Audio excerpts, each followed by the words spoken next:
It's Paulo Gonçalves. He has a degree in math and computer science. He has more than 30 years of experience in areas related with software development, project management, and business development.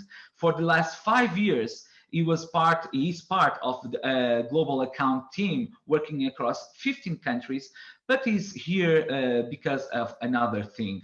Today, Paulo Gonçalves is representing the Portuguese Society of Multiple Sclerosis, and he's going to talk about patient advocacy.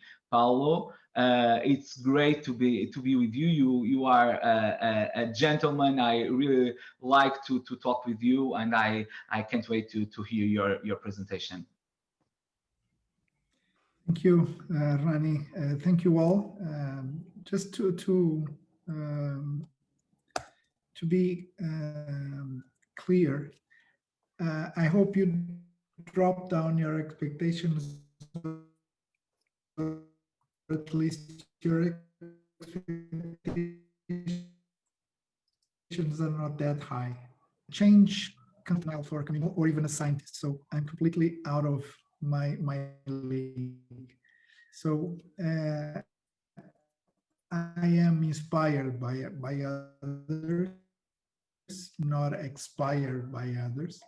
And to me, passion means passing on and leave a trace. Some people can be famous, but not famous.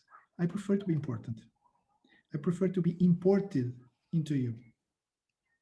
So having said that, I'd like to ask you a question, if you want to answer or just write. Why? What is the purpose of a belly button, of your belly button? Can you give me a hint?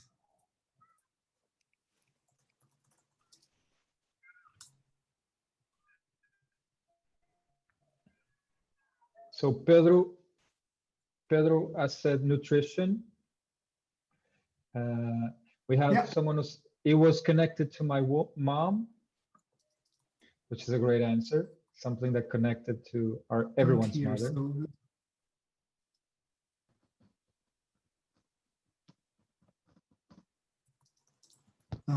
Good. Any other?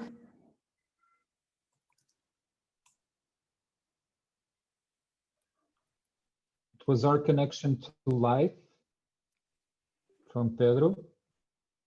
It is connected to the lymphatic system of the body.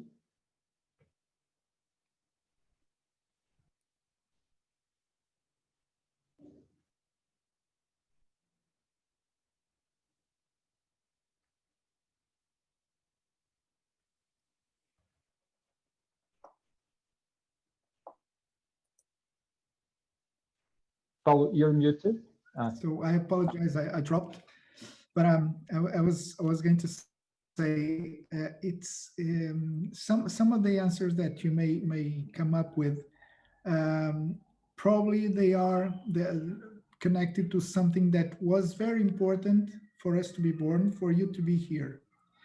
But today, what is exactly the use of your belly button? Everybody has an opinion, right?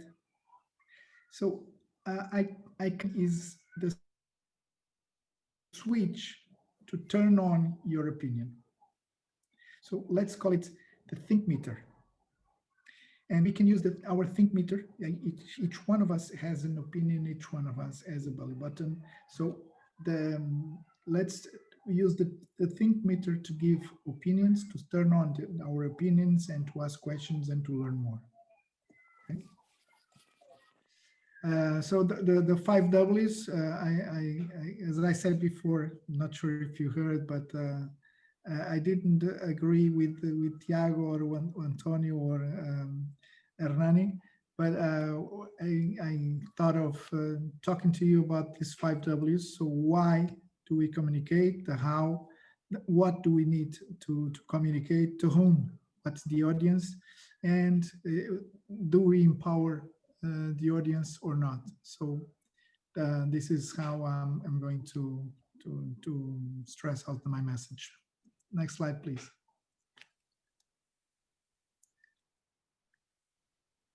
So the first is why do we communicate? And the first is because the main reason is because we can. Then I put here four main reasons, or we could put any others, but just to go to a point, we can request for help, we can share informations, we can share our opinion and so on. We can protest or we can reject. And communication for social connections, meet with each other and so on. But the question is here around this is, what is the common denominator here? If you can share your opinion, what do you think that there is a common in these four topics? And if you agree with me, and I'll keep on, otherwise probably I will out of time. But the main reason is relationships. We connect. We want to connect to other people. So connections between two or more people. So and I was telling a quick story.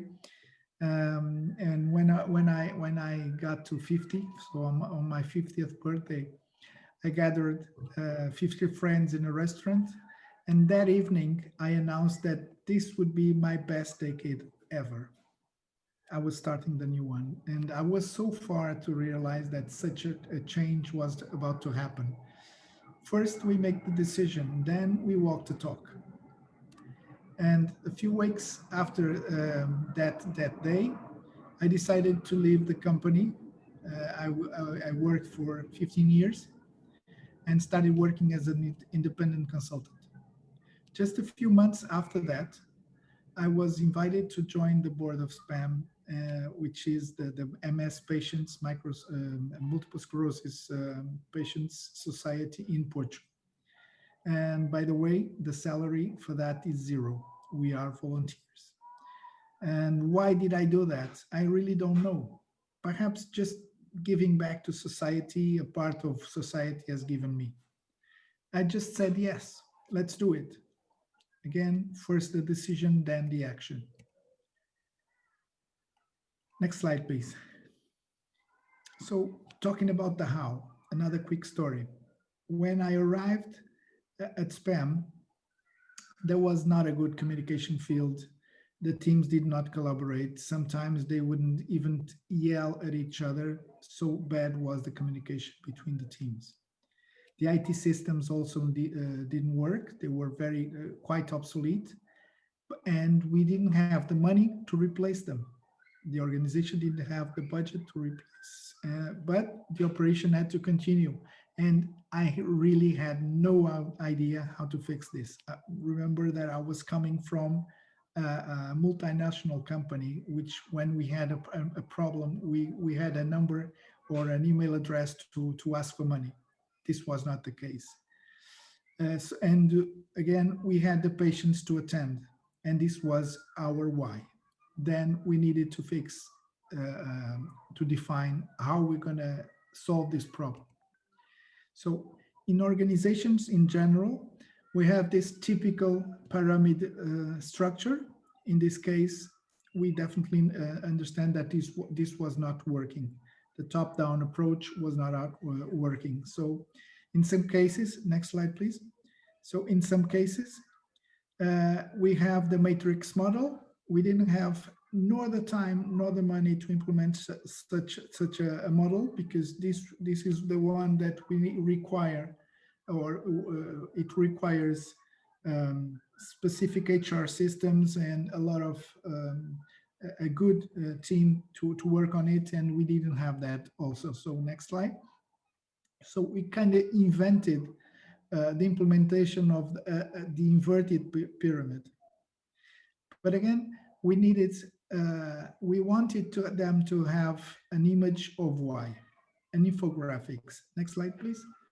Because we wanted to empower them, make them responsible for the people that the employees were in charge of. Because normally the people that they were in charge of were the ones who have clients. So in this kind of organization, we thought about a tree. The tree grows bottom up from the roots, and the board has more responsibilities. So we put the board and the president first, and then the board from the roots. And we would ask them to tell us what you need to master your day, and we will find the money to fulfill your needs. It took a few months for them to believe that this was the right route, because they were really upset with the past. This was a new board of members of the board, so it took some time for them to believe, but then it started working, and you cannot imagine the bonds they have established between the employees and the teams. Next slide, please. So then we need to think, to whom do we communicate? There is an error there. Whom only has one O, but to whom do we communicate? And we realized that we desperately need to go digital. This organization is 35 years old, was 35 years old, is going to be 36 next Friday. And we had 36 employees. This is a very tight community in Portugal. We have around 8,000 people diagnosed with MS in Portugal, but out of those 8,000, only 3,000 were members of SPAM. And if we take out the non-patients, the number is even lower. So where are the others? Or they didn't find a good reason to be part of this community, or we're not doing the right thing. So we wanted to reach more people. We wanted to reduce costs. We wanted to increase the reach, the regions. We wanted to be everywhere, and to reach the whole country, including the islands. And we wanted to implement digital meetings, web, physiotherapy, speech therapy, everything web. We wanted to do it. And we needed to be stronger to be heard. Just 8,000 is not big enough community. So we wanted to be stronger, but to be stronger, we would require more volume. So we had to convince other patient societies in Portugal that we needed to join forces. How many times you have you heard the expression customer-centric? Probably many times. Even patient-centric. You have probably heard around health organizations that they are patient-centric. Have you tried to test it? Try to test an organization about the patient centricity, and you'll understand what I mean. So we started a journey to convince first the patient associations or societies. And to tell you, let me tell you a small story. I know it doesn't happen in your countries, several countries here represented, and it doesn't happen in Portugal either. This is another country. So imagine a country where you have a chronic disease and you are treated in a hospital in a big city. So then you go on vacation in the same country and you need to go to a hospital, okay? North of the country, south of the country, you go to an island, whatever, and you need to go to a hospital for some reason. They do not know who you are. What is your clinical history? And sometimes some diseases really require this, and this is quite important. Or imagine a hospital where you have multiple sclerosis and diabetes treated in the same hospital, two different services. The services do not communicate with each other. The systems do not talk, okay? You are seen in one service as one person and the other one as another person, two different profiles. And this was the beginning of the journey to change the data model on how a patient is seen by the system.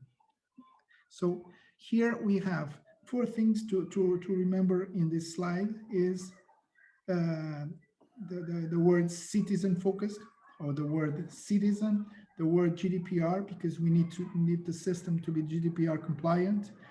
We needed scientific research, and the system must be sustainable. Otherwise, this wouldn't work. Next slide.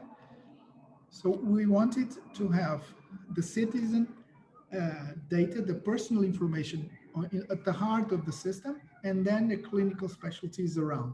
So the data model, instead of being everything spread around and different from databases to another database, we wanted to have the information at the heart and then the rest. Next slide, please. And we wanted the information to be divided in two different kind of databases or lakes, so that research would not compromise privacy. Because we know, some of us know what happened to the data when it starts to export to Excel. Next slide. And we needed to go and convince a lot of people. As you can see there, we went to talk to patients. We were already involved in that. We needed to talk to the academy because we needed the scientific part. We worked with professional colleges, so everything that is recorded related to colleges or professional colleges related to health entities, hospitals, and so on, the pharma industry, the other pharma entities, and so on, IT companies, and regulatory agencies. Have we finished the path? No. But first we take the decision, then we communicate to the audience, and then we walk the talk. It must be different when you talk to an employee that only cares about his salary, and to the pitch that we have to do or to take to a regulatory agency. Do we need to have a different kind of discussion and a pitch? But infographics, normally they help a lot. And just by the way, this was the work group. Next slide, please. Just to confirm that this was a work group representing of four different organizations, the ones at the bottom of the slide, but representing 70 patients associations, which means 1.5 million citizens. So the question is this important or what? When we started to present this, representing 1.5 million in a country that has 10 million around, or around 10 million, this becomes very important. Next slide, please.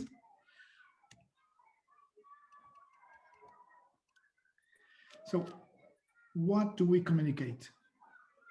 It's a different kind of question. So if you say to someone, you need to learn, you need to grow, you need this and you need that, is the same thing as you say, oh, you have a wound. Let me put a finger in it and then ask, does it hurt if I put the finger on your wound?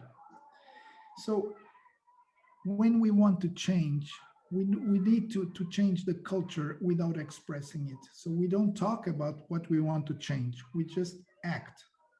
So we built some games, we included the people, we demonstrate that and demonstrate them that this was to be theirs. It's more theirs than it is mine or the board. I'm just a consultant passing by. This is your work, you have chosen this. Do you want to have hope of a career? Do you want to evolve? Do you want to grow? Do you need to have fun? Do you think it's good to have fun when you work, or you better work, or you prefer to work when in a boring job or boring service? Probably you have heard about the best company to work. This is a contest normally in many countries where you have the best company to work. There's a challenge around the country and so on. So we created the dream to have the best NGO to work. And we are setting a level to improve every day, every month, every year. And we decided that we were not going to fire people. As I said, when we started, we had 36 people. The ones that wouldn't fit in this model, they would just leave. We now have 22 employees. We didn't fire one. Nobody was fired. The 12, the 14, sorry, just left because they didn't fit here in this kind of organizations. But we have 6 more delegations in the country, and we have 6 times more volunteers than we had 20 months ago, and we have doubled the budget. So when we started doing this journey, we signed the protocol. One of the things that we have done, we signed a protocol with 4 other participation societies to share resources, finance resources, human resources, knowledge resources, etc. And as you can see below if you understand, but I can tell you these are brain-related diseases. This is what we have in common. We had to find ground floor or common ground between these 5 organizations to sign that and align the expectations. Imagine, just to give you a hint of what this protocol is, imagine if you are a patient and you need a psychologist or a physiotherapist in your city. And your association, your society does not have that service available in your city. But with this protocol, if one of the other 4 has a psychologist or a physiotherapist available in their association, then you instantly have one psychologist or one physiotherapist at the same conditions as if you were a member of the other. Is this rocket science? No, it's very simple, but it was never done. And now we're doing it. And we want to increase the number of societies in the protocol to expand that. And now, thinking about this, and this is grow, we want to everything to grow. We are applying now to an European fund to create a shared resources company with a 2-year budget, 95% sent or received by the European European fund. If we win this, we will have enough to serve not only our society and patients, but a shared resources company for any other NGOs that want to work with us. What do we communicate? We communicate the value for the country, the society in general, and we communicate the value for each community, and we communicate the value for each person individually. Next slide, please. And the last topic, and I hope I'm still have 2 minutes. Does your audience feel empowered? When you talk to an audience and you find the audience, and Tiago mentioned it, do you empower your audience? Do you communicate literacy? Let me ask you a different question. What do we teach kids? When we teach kids, what do we teach them when we want to encourage them to learn more? Do we talk about literacy, or we talk about their future? We talk about their accomplishments. We talk about their dreams. This is what we need to do. Next slide, please. Sorry, it was the previous one. Sorry. The previous one. No, previous one. And I'm finishing, yes. Yeah, the one with the years. Probably, yeah, this one. Probably you have heard this question, but have you noticed that a big majority of us was born with 2 years and just 1 mouth? And by the way, just 1 belly button. Have you ever wondered why? The main reason is written in many books, is we should listen more than we talk. Next slide, please. We like to join people that believe what we believe. So ask them what they want, listen to what they want, walk their walk, talk their talk.